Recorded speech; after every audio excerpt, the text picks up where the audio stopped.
morning students. In my previous video I have introduced Ampere circular rule and discussed two of its application. Today we will discuss one more application, solenoid. Solenoid term, it is familiar that you have discussed this term in class 10 in magnetic effect of current. Basically a solenoid consists of insulated long metallic wire wound in form of helix. Helix is a structure like this. If you have a spring that is having circular coil as well as this length. Sometimes in your pen there is spring near its tip, not exactly at the tip but at this part, or not in this pen. There can be a spring in other pen, so that kind of shape I am just telling you. So solenoid, it consists of an insulating long metallic wire wound in the form of helix, and its length is very much large as compared to its diameter. So now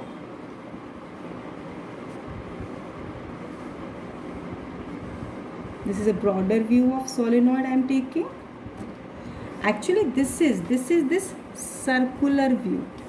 This is this circular at every point this. So we will be explaining it. You can just check it, that suppose if you are taking a wire, metallic wire if you have at your home, then you can wound it over the pen very tightly. If you will wound it, then it will resemble something like this, right? So now when current is passed through it, so when will the current will be passing, as it in continuation, so it will follow this path. Now when current is passed through this solenoid, then each turn of solenoid, this is one turn, this is second turn, this is third turn, and so on. So each turn of this solenoid is regarded as a circular loop carrying current. Actually this is going like this, right? So this is regarding as a circular loop, and thus it is producing magnetic field. Actually we have discussed, we are familiar with the concept of a bar magnet. You know from the junior classes, one of the pole is north pole, other pole is south pole, right?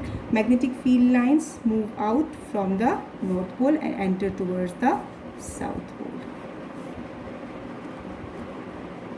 So when we are taking this circular loop, see this face is towards you. So if this is having direction clockwise, so the top view which is visible to we all, so this is giving clockwise direction, and it will clockwise direction having south polarity. But for the same loop, if we take its back view, then in that particular case that will have anti-clockwise current, and that will attain north polarity. See, you can check, you can take any bangle in your hand, right? If you will take any bangle in your hand, then you start rotating your finger like this. Just wait, I am explaining. See, I have already explained it. I am again telling you this thing. This is a loop. So this, see, my finger is turning in this. For this side which is visible to us, this is giving you clockwise direction of current, and the face of the loop which is having clockwise direction will attain south polarity, right? Clockwise means south polarity, which I have explained here.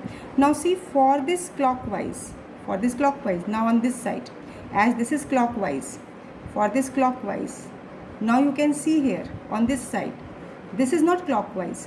For the opposite face, it is anti-clockwise. So anti-clockwise means this is attaining north polarity. So it means for the same loop, current on one side is clockwise, on the opposite side is anti-clockwise. So here it will be having south polarity and it will having north polarity. So it means it will behave like a bar magnet.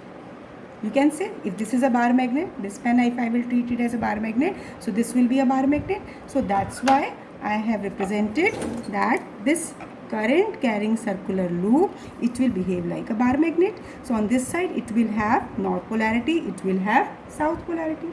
So when a current is passing through the solenoid, then each turn of the solenoid can be regarded as a circular loop carrying current, and it will be producing its magnetic field. Why? Because if it is north, it is south, so magnetic fields will be generated, right, around it. This is north pole, this is south pole. So now total magnetic field. So if you can apply here right hand palm rule or right hand thumb rule, whichever you find to be comfortable. So if I will take, now the current is in this direction for the face towards your side. So here when the current is taken in this direction, then thumb will be pointing in this side. You can do by taking the spring or any circular coil. If you are taking, let the current is flowing in this direction and the thumb will be pointing in this direction. Current is flowing in this direction, thumb is pointing this side. So here total magnetic field for all these loops due to the current flowing through it, all I will add up. So total magnetic field is vector sum of magnetic field due to current through all the turns of solenoid, right?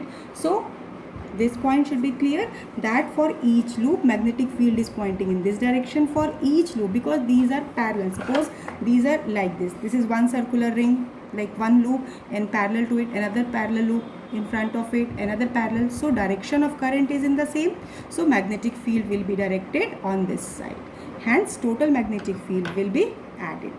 Now the another point, at a point outside the solenoid, magnetic field due to neighboring coils usually oppose each other. See, there is one circular loop and there is another circular loop. This is north, this is south, this is north, this is south. So for this loop magnetic field is directed outward, for this is directed inward, and for this point again this is directed outward and this is directed inward, obviously forming closed loop. This will never exist open loop. So here you can see that outside this magnetic field, if the same kind of current, same value of current is flowing, the same strength of magnetic field will be generated. So for these points you can see that the number of field lines entering to this coil will be same as number of field lines leaving from this coil, from this loop, from this magnet. So it means net magnetic field will be weakening. This is going on decreasing, right? So that's why we say that a point outside the solenoid, magnetic field due to neighboring loops, neighboring coils oppose each other and it will become very weak. Whereas in the interior of solenoid, it will become strong and it is represented by uniform magnetic field. Very important point, when the solenoid is tightly packed, if it is tightly packed, then magnetic field outside solenoid will be 0. Right? We were saying that magnetic field is going on decreasing, it is becoming weak. Now in that case, all the loops are very tightly packed, so in that case magnetic field will be 0. Now here we have understood the basic concept of solenoid through all these diagrams. This is just for understanding, because many points many rules you can say, many different points we will use directly about magnetic field inside the solenoid or outside the solenoid to find magnetic field within the solenoid. So that's why I have introduced all these points. Now to get magnetic field inside the solenoid, this is the front view of the solenoid.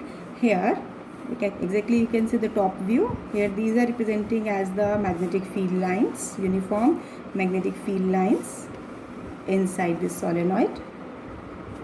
Now let N is the number of turns per unit length of solenoid, right? Then I is the current flowing through it. Through it means solenoid.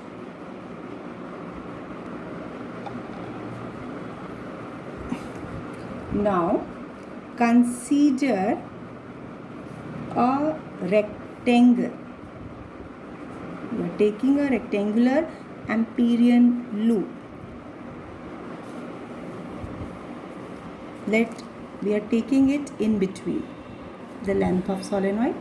This is P, Q, R, S. So we have considered a rectangular Amperian loop within the cylinder, that is in the middle of cylinder, such that PQ length is L. So now for this length, total number of turns for this length L, what will be the total number of turns? That means number of turns per unit length multiplied by length of this loop.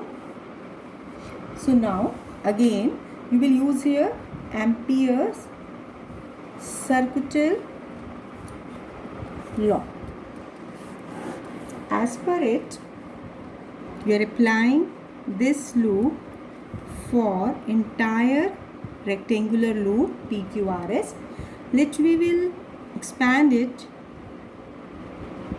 from P to Q length, then from Q to R length as per the diagram, as per the figure. Again for the third side, that is from R to S. Again for the fourth side, that is from S to P. Now you can see that the line integral of magnetic field for the length PQ. You can see here that magnetic field and this length, if you are taking a small length of it, these both are taken in the same direction. So here B dl cos 0. Obviously you have to consider small element over the length PQ. Then if you are taking the integration over the length PQ, so then it will be replaced by capital L, that is the complete length. Like similarly, magnetic field for the length Q to R. See, for this length Q to R, this length element will be perpendicular to magnetic field. So when this will be perpendicular to magnetic field, so you can directly say that this will be equal to 0, because theta, angle between length element and magnetic field, is 90 degree. This is also equal to line integral of magnetic field for the length element SP. You can see here this SP length element and magnetic field, these are also perpendicular. So instead of solving it separately, I am taking it together, that this element and this element, these are perpendicular to magnetic field, so it will not contribute to magnetic field, right? And one more thing, that line integral of magnetic field, out of these four factors, which one is left? That is left with R to S. See, as we have taken that magnetic field outside the solenoid is 0. We have already explained it, as the point is lying outside the solenoid. So here you can say the magnetic field not exist. Hence, this component, this factor, my line integral of magnetic field will not contribute. So which part is contributing? Only for this element, that is for the length PQ, which is lying within the solenoid along the same direction along which the magnetic field exists. So now let me solve it. So now, as per the first step we have done for this PQRS, this is only due to PQ element, rest all is 0, and now this will have its value BL, right? Now coming to Ampere circuital rule, that line integral of magnetic field for the entire loop, this is equal to mu naught times total current through PQRS. So as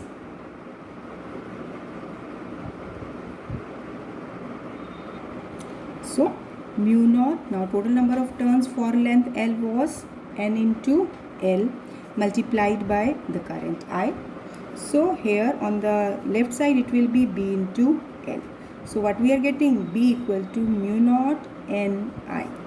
So this is the magnitude of magnetic field at any point inside the solenoid. N is number of turns per unit length, I is the current flowing through it, and mu naught is the permeability of free space. If capital N is the number of turns, total number of turns, it means this is equal to small n into L. So small n can be represented as number of turns per unit length. So we can replace the small n in this, or it can also be written as like this. So both the methods are correct, but you have to just understand that here n represent number of turns per unit length, whereas here this capital N represent total number of turns. This is a difference.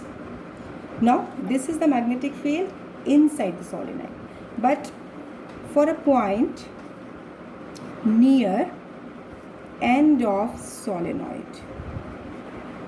when we are taking a point near the end of solenoid, so you have to learn that magnetic field induction at that point is mu naught Ni upon 2 or mu naught Ni upon 2L. You have to learn this result. That on the extreme, suppose this is a solenoid, so in between this is having the value mu naught Ni, and at the extreme edges, extreme end, the value become exactly half. So if you remember in class 10th NCERT, in between blue patch question there was MCQ question where it has been asked what will be the magnetic field, and their option was not correct. So we usually guide the students that magnetic field is uniform within the length of this solenoid. This is uniform, but near the ends it will become half. It will not be uniform till its end. This point you have to learn. Now here we will discuss variation of magnetic field with distance r.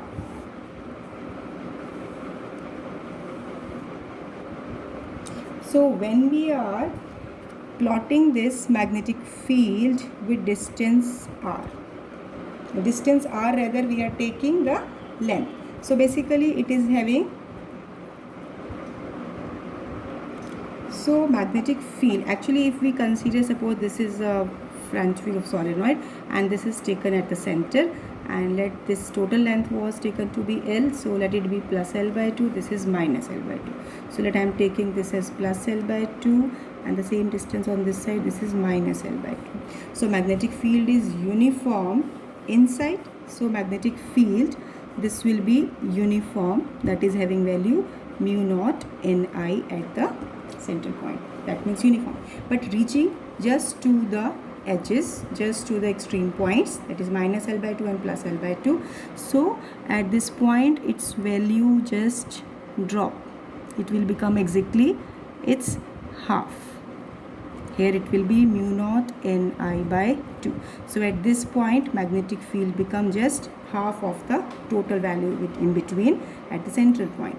Similarly on this side also, if you will draw, this will be dropping, and hence you can see that on the edges, on these two edges, magnetic field become half and then it drops. So this is just the view which I am giving you. Now further more detail is included in the syllabus, so you can take that when we are plotting the graph, it will be maximum at the central point, and at the extreme point this is reducing to the half of this maximum value. So this is the graphical variation of magnetic field with distance r.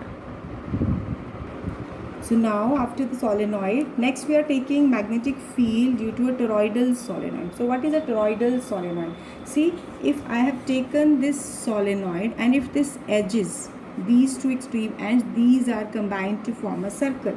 So if we are taking like this is a toroidal solenoid and this is the central periphery, and if this wire is, actually this is the solenoid wire, when that length is taken in the form of this circular loop, this will be taken as a solenoid.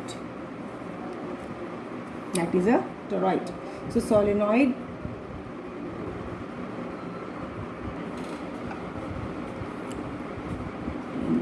bent into a form of ring. So this is your toroidal solenoid. So now magnetic field is constant inside this toroid, while it will be zero.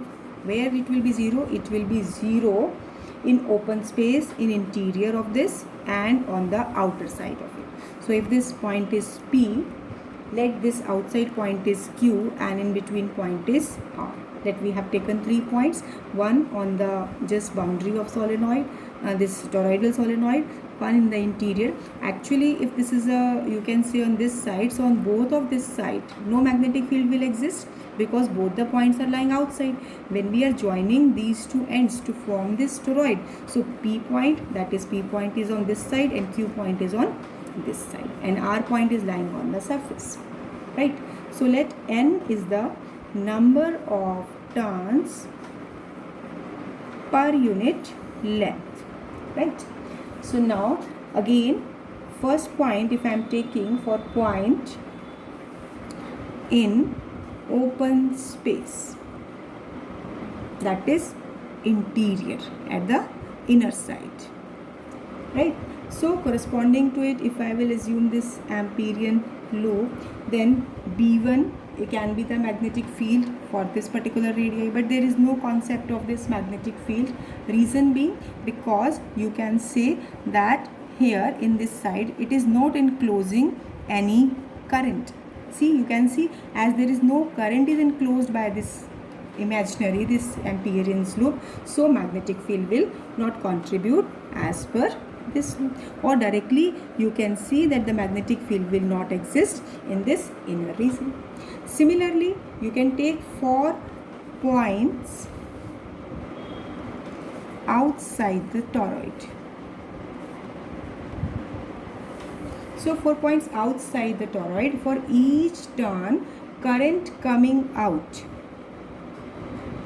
What is the basic point? As we have already explained, that current coming out of plane of paper is cancelled by current going into the paper.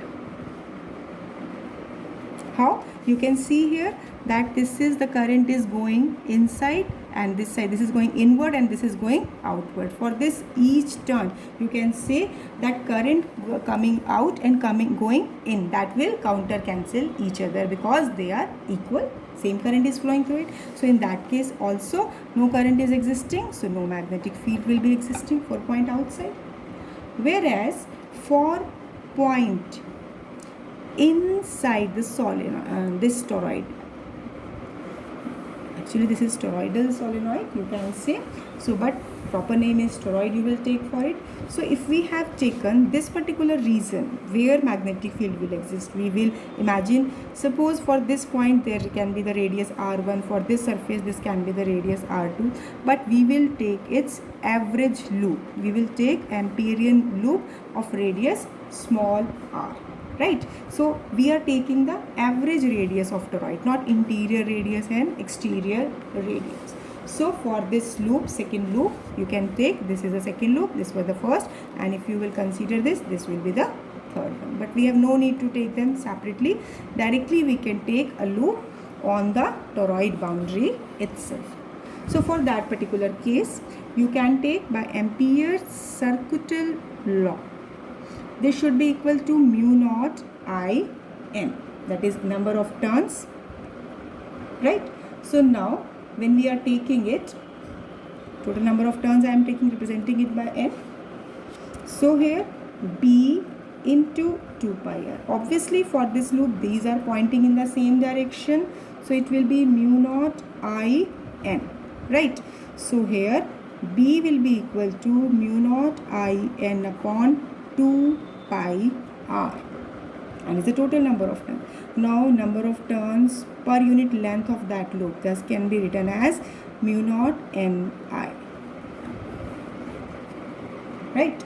So this is exactly the same formula as we have done in case of solenoid. Actually this is nothing but it is a solenoid, but when it is taken in the round form, so we have just discussed the point that magnetic field will exist only in this particular region, as for a point outside, the whatever is the current is entering, the same amount of current is leaving at the point, so these will cancel out. In the interior side there is no contribution, so no magnetic field will exist.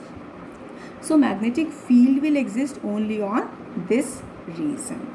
So this way I have calculated magnetic field for a point inside the solenoid, rather toroid. After this, let me do one or two numerical on toroid and solenoid. Numerical is, this is important numerical, a straight, thick, long wire of uniform cross section of radii A is carrying a steady current I. Calculate the ratio of magnetic field at a point A by 2 above the surface of wire to that at a point A by 2 below its surface. What is the maximum value of magnetic field of this wire? See, first of all you have to understand the statement. A thick long wire having uniform area of cross section is given and a current I is flowing through it. Now see, for this wire you have to calculate the ratio of magnetic field. If we are taking a point A by 2 distance above the surface of the wire, see, if the wire is this one, so if the point distance, this is A by 2 above, you find magnetic field at this point, to that at a point A by 2 below its surface. What is the maximum value of magnetic field of this wire? So as per the statement, this is a wire we have taken. Now as let me take its radius to be A. So for a point A by 2 above it, let this point be P, and for a point A by 2 below it, below this wire, so for this point P, at point P, this distance R will be equal to A plus A by 2, so it will be 3A by 2. And for a point, that is a point which we are taking here, this distance again is A by 2. So here at point O, this distance R will be A minus A by 2 and it will be A by 2. So basically magnetic field at P point, what will be the formula? Simple formula, that magnetic field at a point due to a straight current carrying wire, this is mu naught I upon 2 pi R. So it will be mu naught I upon 2 pi. The distance R is 3A by 2. So simplifying it, you are getting here 2 mu naught I upon 6 pi A. That will be mu naught I upon 3 pi A. Right? This is magnetic field at a point above the wire. Similarly, if I am taking the point magnetic field at point this O, whose distance is A by 2. Now mu naught I upon 2 pi, this R distance which I am taking as, it should be mu naught I upon 2 pi A square, because A is the radius multiplied by R, the distance. So now as the distance for it is A by 2, so now it is mu naught I upon 4 pi A. So the ratio of magnetic field at point P and at point O on below the surface, so it comes out to be mu naught I upon 3 pi A, and this is mu naught I upon 4 pi A. It comes out to be 4 by 3. So this is the ratio of magnetic field. Now magnetic field is maximum at the surface of wire, already explained. So it means when R is equal to A, so magnetic field at the surface will be mu naught I upon 2 pi A, that is small r will be equal to A. So now next numerical, a solenoid of length 0.5 meter and has a radius of 1 centimeter is made up of 500 turns. So length has been given, radius of the solenoid and number of turns has been given. It carries a current of 5 ampere. What is the magnitude of magnetic field inside the solenoid? So now here magnetic field inside the solenoid is mu naught Ni. In terms of number of turns, it is mu naught Ni upon N. So number of turns is 500. Current flowing through it, this is 5 ampere. And length of solenoid is 0.5 meter. I think all the factors have been given. So simply you will substitute the values. Mu naught is the permeability. So when you will substitute the values, mu naught is 4 pi 10 raised to the power minus 7. N is 500, current is 5 and length is 0.5. So it is, when you will solve directly, I am writing the answer. You can just check your answer. This is 6.28 10 raised to the power minus 3 Tesla. So this is quite formula based kind of numerical was there. So after this, next one more numerical. A toroid has a core of inner radius 20 centimeter. Toroid I have already discussed that we have taken average radius of toroid. So here inner radius has been given. Outer radius is 22 centimeter around with 4200 turns of a wire are found. If the current in the wire is 10 ampere, what is the magnetic field inside the core of toroid, outside the toroid and in empty space surrounding by toroid? See, for the second and third part, this will, you can directly say for part outside the toroid, that will be 0.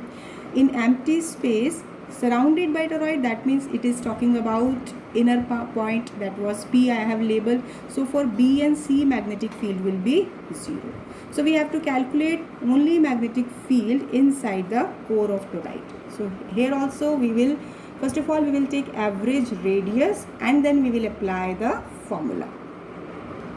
So here inner radii is 20 centimeter, outer radii is 22 centimeter and number of turns, total number of turns is 4200. So average radii is, this is 21 centimeter and the current flowing is 10 ampere here.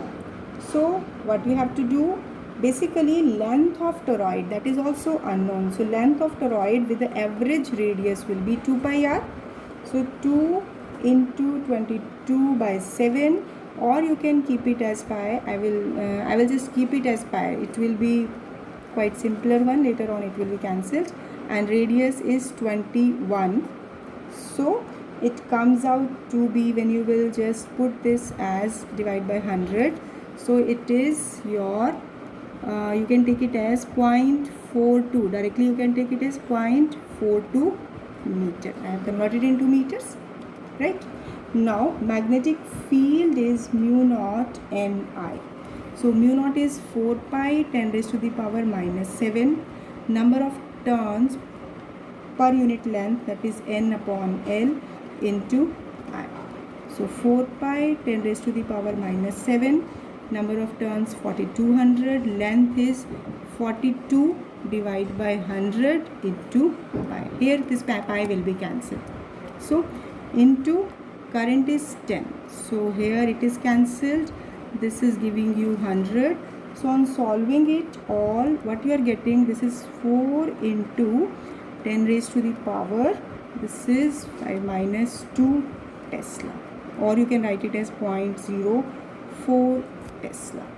So for a point inside the core, this is the total magnetic field, and for point outside or in inner side of toroid, like this is a toroid, so on this side as well as on outside, in both the case magnetic field will be 0, as already discussed. So that's all for today. So this is the first part of magnetic effect of current, where we have discussed Biot-Savart's law, Ampere-Circuitel's law and their applications, and numerical on its basis. So revise the concepts thoroughly practice it, give it a written practice. It is must. Thank you. Have a nice day.